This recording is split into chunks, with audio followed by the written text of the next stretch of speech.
impact would these changes have on the farming industry in Wales? A massive impact. You're losing your land, you're losing the value of your land, and you're losing a future for your children. It's got to this because the Welsh Government just won't listen to our views and basically we're being dictated to, and farmers have just had enough basically. We are the backbone of the Welsh economy in our opinion.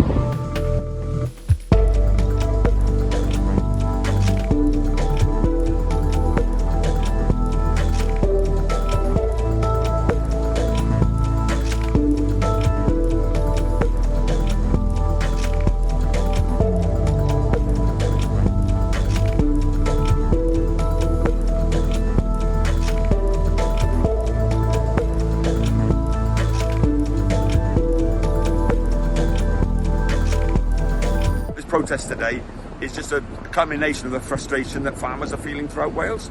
That frustration has built up over years and it's culminated now. The depth of feeling, the depth of frustration, and we're just here to make our point to the Welsh Government so that point is hammered home firmly that we need to see action from the Welsh Government now, not just words.